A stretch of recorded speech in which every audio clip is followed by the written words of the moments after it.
Planujecie urlop w Apulii i chcecie wycisnąć z niego to, co najlepsze?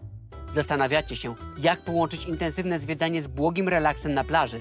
I co najważniejsze, jak zrobić to tak, by każdy bawił się równie dobrze? Trafiliście w dziesiątkę.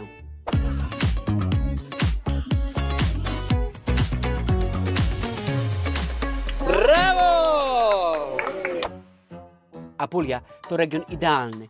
Jest na tyle kompaktowy, że przy strategicznym noclegu z samochodem pod ręką macie go dosłownie na wyciągnięcie ręki. Ale jak to wszystko spiąć w idealny plan? Właśnie po to stworzyliśmy tę serię.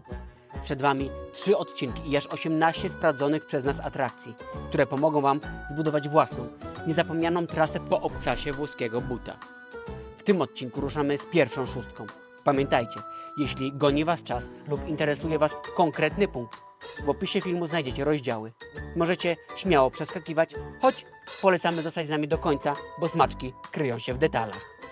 Rozsiądźcie się wygodnie, zapaszcie mocne espresso i ruszajcie z nami w drogę. Zapraszamy do części pierwszej.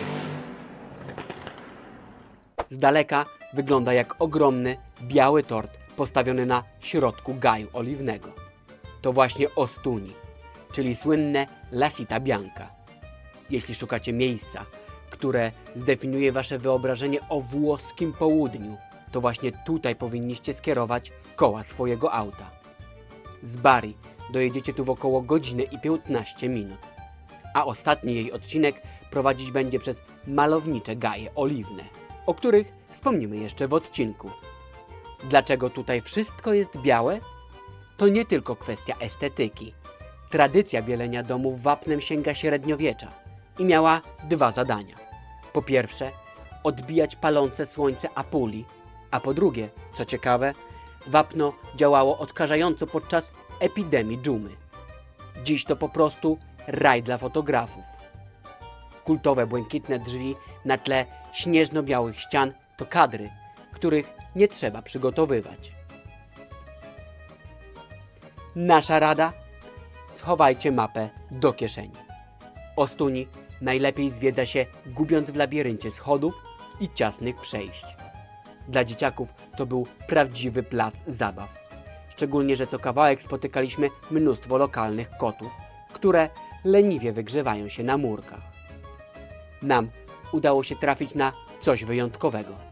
Pchli Targ przy ulicy Viale Oronzo 40. Można tam kupić niesamowite, tradycyjne dzbany do oliwy i lokalne rękodzieło. Koniecznie sprawdźcie przed przyjazdem, czy akurat nie odbywa się jakiś targ uliczny, bo to najlepsza okazja na autentyczne pamiątki. W przerwie między spacerami warto zajrzeć do tutejszych lodziarni. Jest ich mnóstwo i można się w nich skusić, między innymi na lody o smaku pistacji. Ale na większy głód wybraliśmy coś innego. Skoro jesteśmy w Ostuni, to trzeba spróbować lokalnego przysmaku, czyli orecchiette z liśćmi i kwiatostanami rzepy brokuły? Z brokuły. Dostajemy to oczywiście w charakterystycznych łóżkach. Wszystko powinno się lać, jest dużo oliwy, dużo czosnku. Mamy taką chrupką posypkę, a na górze dostaliśmy do tego buraty. Jak to smakuje? Bardzo chrupkie, bardzo słone. Ten brokuł nie smakuje w ogóle jak brokuł. Jest raczej bardzo wytrawny. Świetnie komponuje się ta chrupka posypka. Podobno w środku znajdziemy również anchois, które gotuje się najpierw na patelni, żeby oddała jak najwięcej smaku, a do makaronu wrzuca się liście rzepy, żeby nabrały warzywnego smaku. Jak oceniacie małe uszka z pomidora? Do wszystkiego dostajemy również chlebek oraz ser tarty twardy. Na pewno jest bardzo charakterystyczny w smaku, mocno słone, ale cała kompozycja jest ciekawa. Chlebek bardzo zwykły, żadnego szału nie ma. Przyszedł czas również na pizzę. Jest przede wszystkim zimna, boki są słabo wyrośnięte, mało czuć pomidorów, mało mozzarelli i pomimo, że odeszliśmy troszkę w boczną ulicę w Ostuni, żeby nie trafić do typowo turystycznej restauracji, tak mamy wrażenie, że ta restauracja nastawiona jest przede wszystkim na klienta jednorazowego. Szybkie podsumowanie. Orecchiette 5/10, mocno przesolone. Pizza 4/10, słaba. Lojalnie uprzedzamy. Przygotujcie się na wspinaczkę. Ostuni leży na 3 wzgórzach, więc łydki na pewno poczują ten spacer. Aby oszczędzić siły na samo zwiedzanie, zostawiliśmy auto na parkingu Tenete Specchia. Jest blisko, w miarę tanio i bezpiecznie. Stamtąd macie tylko 5 minut spacerem do katedry, która jest najwyższym punktem miasta. Ostuni zachwyci każdego, kto szuka klimatycznych, fotogenicznych uliczek i bieli po horyzont, ale nie boi się tłumów i sporej liczby schodów. Nasza subiektywna ocena to 4 gwiazdki. Na spokojne zwiedzanie warto zarezerwować sobie 3 do 4 godzin. Dzisiaj dla pewnej równowagi jedziemy do nietypowej atrakcji. Jedziemy do safari! Poczujemy się, jakbyśmy byli w prawdziwej Afryce, ponieważ będziemy jeździć samochodami między zwierzakami. Jesteśmy przygotowani, mamy marchewkę, orzeszki, które kupiliśmy za piątaka. Także jeżeli zastanawiacie się, jak umilić zwiedzanie Apulii dzieciakom, to jest jeden z najlepszych pomysłów. Park jest największym zoo we Włoszech. Rozpościera się na obszarze ponad 1400 hektarów. Znajdziemy ponad 200 gatunków zwierząt. Jakie zwierzęta byście chciały dzisiaj zobaczyć? Ja lwa! Za safari fajnie jest. Próba mikrofonu. Raz, dwa, trzy, cztery, pięć! Wjeżdżamy? Mama, tygrys jest, zobacz! Tygrys! Nie jest tygrys, tylko lew! Lew, ale kociak. Ceny biletów są dla dzieci po 28 euro i dla dorosłego 36.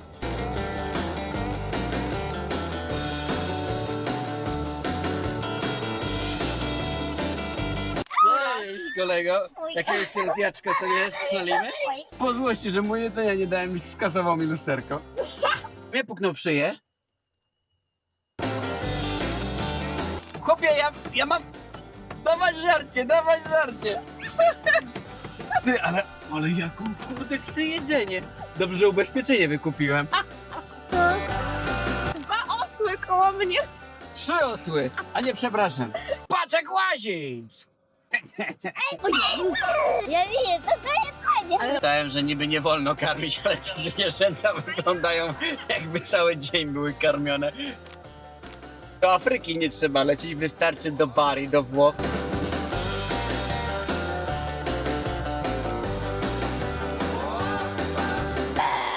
Czy chyba się szybciej opuszcza, czy on szybciej dobiega? To trąbi. To one trąbnęły. Ale nie sorry, bo mi moją marchewkę zje. Ale śmierdzicie, łe. Cały jestem uwalony. Kolejne dziady idą. No dawaj!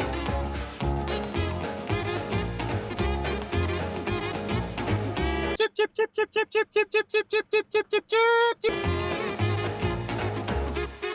Oj, dentysta to by miał co tu do robienia. Oj, oj, oj, oj.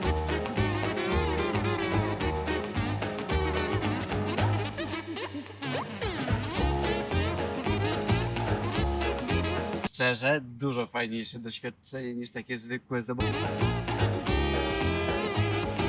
A co najważniejsze, te wszystkie zwierzęta można zobaczyć bardzo, bardzo blisko i bez krat. Idą się bić za górkę. Tutaj są 4 górki. 4A in travel.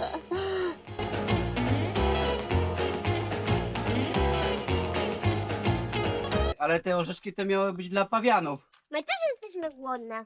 Ej, okazuje się, że bilety są ważne nie tylko na przejazd w Zoo Safari, ale również na część pieszą. I tak w momencie, kiedy my przejechaliśmy po prawej stronie cały park autem, teraz idziemy do lewej strony, gdzie będziemy chodzić pieszo, a tam znajdziemy również park rozrywki. Druga część parku jest prawie tak samo ciekawa jak pierwsza. Spotykamy w niej m.in. czarną panterę czy misia polarnego. Aby uatrakcyjnić oglądanie fauny, przewidziane są też przejazd kolejką szynową nad wybiegami dla zwierząt, oglądanie pory karmienia ogromnych goryli, czy przejażdżka pociągiem wśród pawianów. Zobaczcie sami.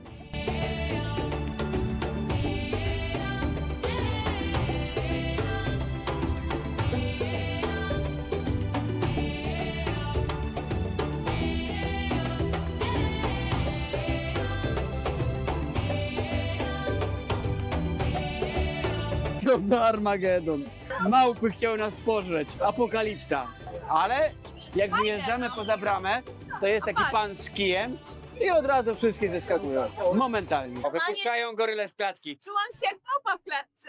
Wypuszczają, ale dzikusy, ale dzikusy. Na przebitkach nie jest jeszcze pokazane wszystko, bo byliśmy na pokazie iluzjonistów, pokazie fok. Resztę zobaczycie już sami na miejscu. Najlepszym dowodem na to, że warto było tu naprawdę przyjechać, jest to, że po pierwsze padły nam wszystkie prawie baterie, właśnie podmieniliśmy na nową. Po drugie, dziewczyny są turbo zmęczone i już nie mają na nic siły, więc jeżeli chcecie wyładować energię swoich dzieci, to tutaj się to naprawdę sprawdzi. Nasza subiektywna ocena to zdecydowane 5 gwiazdek. Na zwiedzanie trzeba sobie zarezerwować cały dzień i warto przyjechać zaraz po otwarciu parku. Ciao! Kolejną, choć nie tak oczywistą atrakcją Apulii jest przejazd drogami przez Gaje Oliwne. To właśnie tutaj możecie poczuć najbardziej autentyczny, wiejski klimat regionu. Choć najwięcej domków trulli spotkacie oczywiście w Alberobello, to mnóstwo jest ich również porozrzucanych po okolicach, ukrytych właśnie wśród drzew. Co ciekawe, do dziś wiele z tych domów jest normalnie zamieszkiwanych. Jeśli macie taką możliwość, warto zarezerwować nocleg w jednym z nich. To przeżycie, którego nie zastąpi żaden hotel. No dobra, a dlaczego w ogóle domki trulli mają taki charakterystyczny kształt? Okazuje się, że w XV-XVI wieku, kiedy Królestwo Neapolu nałożyło wysoki podatek na budynki, które zawierają cement i zaprawę. Taki domek wybudowany z samego kamienia nie posiadał ani zaprawy, ani cementu, wówczas nie był uznawany za budynek. Więc kiedy poborca podatkowy przyjeżdżał do regionu, wymyślono taki sprytny sposób, żeby ułożyć to wszystko jeden kamień na drugim i kiedy poborca jechał, wszyscy już wiedzieli, wyciągano jeden kamień, często za pomocą liny plus konia i cały dach się szybko zapadał. I tutaj, kiedy przyjeżdżaliśmy lokalnymi drogami, zobaczyliśmy jeden taki domek, który z daleka wygląda właśnie jak kupa kamieni. I jak zwykle chodziło, żeby uniknąć podatki. A my jeździmy sobie takim małym pandzioszkiem i słuchajcie, jeżdżąc tymi wąskimi drogami, ja się wcale nie dziwię, czemu oni wszyscy mają takie malutkie samochody i po prostu mają fiaciki. Po pierwsze, dlatego, bo Fiata nie szkoda, jak się go zarysuje. A po drugie, tu jest wszędzie tak wąsko, bardzo często spotykamy takie miejsca, gdzie dwa auta muszą się minąć jeden z drugim. Taki mały samochód rozwiązuje wszystkie problemy, ale też przy parkowaniu w mieście. Same drzewa oliwne robią niesamowite wrażenie. Macie wrażenie, że stoją tu od zawsze. Są mocno nieregularne, nie pną się prosto do góry, lecz wiją w dziwne kształty i mają potężne, grube podstawy. Widziały tak wiele historii, że aż chce się przy nich zatrzymać na dłużej. Aby jeszcze mocniej poczuć ten klimat, wiele tutejszych gospodarstw organizuje unikalne doświadczenia agroturystyczne, takie jak wspólne zbiory czy degustacje oliwy w cieniu tych wiekowych olbrzymów. Planowaliśmy typową włoską scampagnatę, czyli biesiadowanie na trawie w cieniu oliwek. Byliśmy przygotowani na niewielkie biwakowanie rodem z opowieści rodowitych mieszkańców. Ogóreczki kiszone prosto z Polski przyleciały, a tu jednak jabłuszko i pomarańczka. Ale rzeczywistość nas nieco zweryfikowała. Mimo szczerych chęci nie spotkaliśmy po drodze nikogo, kto by tak biesiadował. Do biwakowania skutecznie zniechęcały nas też liczne muszki. Szczególnie wiele pojawiło się ich tuż przed zachodem słońca. Na koniec mały lifehack. Poruszając się po regionie bardzo często będziecie mijać paczkomaty InPost. To świetna wiadomość, bo jeśli kupicie jakąś większą pamiątkę, której nie chcecie upychać w bagażu, możecie ją spokojnie wysłać prosto do domu. Jedne z bardziej malowniczych dróg to droga SP20 między Marina di Ostuni a miastem Ostuni, droga SP14 między Ostuni a Martina Franca oraz boczne drogi od Martina Franca do Locorotondo. Nasza subiektywna ocena to 4 gwiazdki. Punkt obowiązkowy dla poczucia lokalnego klimatu. Czas zwiedzania to trasa przejazdowa. My polecamy jechać powoli, robiąc przystanki na zdjęcia tam, gdzie oko przyciągnie wyjątkowo powykręcane drzewo. Zaledwie 10 minut drogi od bajkowego Alberobello leży miasteczko, które wielu podróżników uznaje za najpiękniejsze w całej Apulii. Locorotondo, bo o nim mowa, to punkt, który koniecznie musicie połączyć ze zwiedzaniem wioski Trulli. To idealna trasa na jeden dzień, a krótki przejazd między nimi to kolejna okazja, by nacieszyć oczy widokiem Doliny Itria z poziomu waszego auta. Nazwa miasteczka dosłownie oznacza okrągłe miejsce. I nie ma w tym przesady. Loco Rotondo zostało zbudowane na rzucie idealnego koła. To sprawia, że zwiedzanie jest tu wyjątkowo proste i zabawne. Idąc cały czas prosto, zawsze wrócicie w to samo miejsce. To labirynt, w którym nie da się zgubić, ale warto się w nim zatracić, by podziwiać białe fasady domów z charakterystycznymi spadzistymi dachami zwanymi cumumerse. We wszystkich miastach na południu Włoch trzeba bardzo uważać na tak zwane zona traffico limitato, ZTL. Dlaczego? Dlatego, że możemy dostać ładny mandat, jeżeli nie jesteśmy lokalnymi i wjedziemy naszym samochodem, a dodatkową trudnością sprawia również parkowanie, gdzie jest po prostu to jak jakaś gra terenowa, żeby znaleźć miejsce. Tutaj widzimy linię niebieskie, jeżeli jest tylko linia niebieska, to jest to parkowanie płatne, więc trzeba pamiętać o tym, żeby zapłacić za parkowanie. Jeżeli jest linia żółta, to jest ona tylko dla mieszkańców, także tam parkować również nie wolno. 1 plus 1 odjąć 1 milion to jest 1 000 000. Ale jakąś zagadkę matematyczną proszę. 1 000 000 odjąć 1 000 000 to jest 0. Oprócz samego parkowania pamiętajcie również, żeby zabrać ze sobą okulary. Ja zapomniałem. Te miasteczka, które są wszystkie pomalowane na biało, po prostu oślepiają. Choć jesteśmy w sercu Apulli, Loco Rotondo zaskakuje dekoracjami. W wielu oknach i na balkonach zobaczycie typowo sycylijskie akcenty, takie jak barwne ceramiczne donice w kształcie głów, czyli słynne testa di moro. Mieszkańcy dbają tu o każdy detal. Kwiaty, lampiony i rękodzieło sprawiają, że miasto wygląda jak jedna wielka dekoracja filmowa. To raj dla estetów i fanów fotografii. Zanim dacie się porwać uliczką, zatrzymajcie się na tarasach widokowych przy murach miasta. Rozpościera się stamtąd niesamowita panorama na całą Dolinę Itria, usianą setkami dachów trulli. Jeśli macie chwilę czasu, zejdźcie na zbocza pod miastem. Spacer wśród winnic połączony z degustacją lokalnego wina w pełnym słońcu to jedno z tych doświadczeń, dla których wraca się do Włoch. Loco Rotondo zachwyci każdego, kto szuka spokoju, harmonii i autentycznego włoskiego klimatu bez pośpiechu. To idealne miejsce na powolny spacer z kieliszczkiem białego wina Loco Rotondo DOC w dłoni. Nasza subiektywna ocena to 3 gwiazdki. Na zwiedzanie zarezerwujcie sobie 2 godziny na samo miasteczko lub 4 godziny, jeśli skusicie się na spacer winnicami i degustację. A teraz zabieramy Was w miejsce, które wygląda, jakby wyszło prosto z kart baśni braci Grimm albo planu filmowego o krasnoludkach.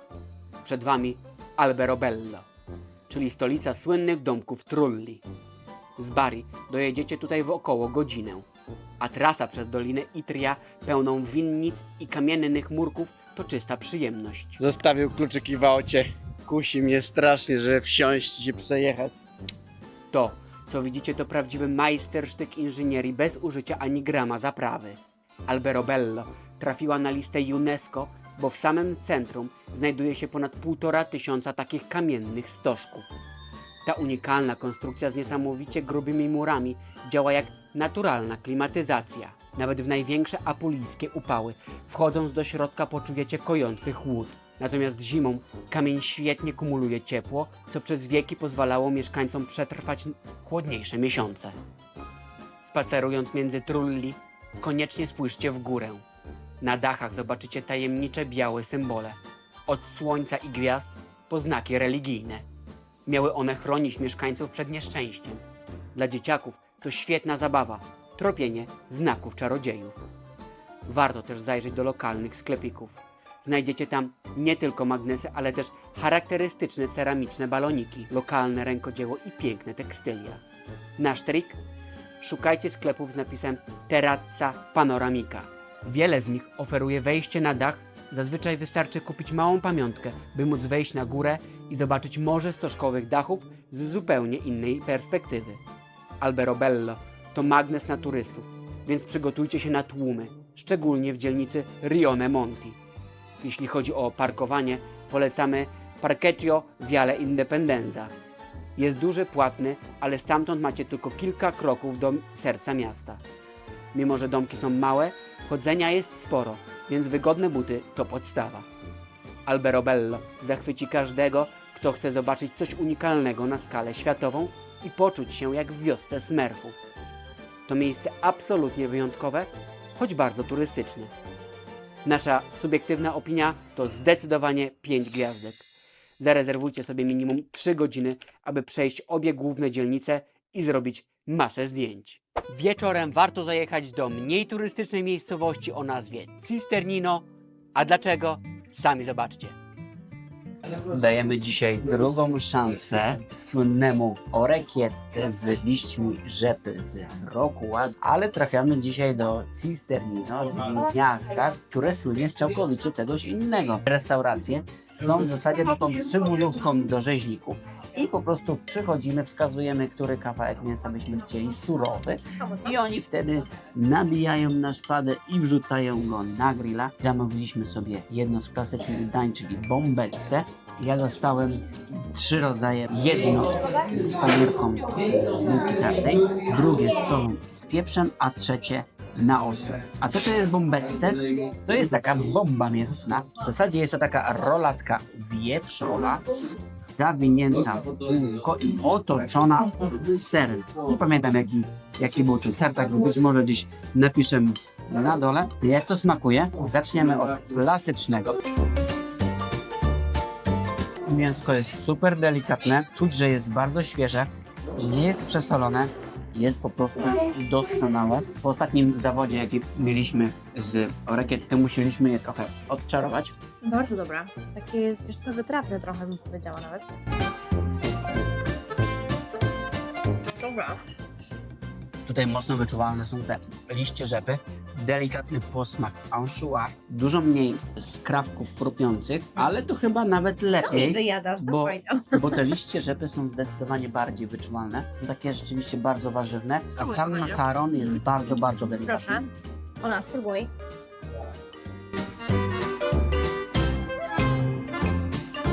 No dobra, spróbowaliśmy takiego klasycznego. Spróbujmy teraz z taką bułką tartu z serem.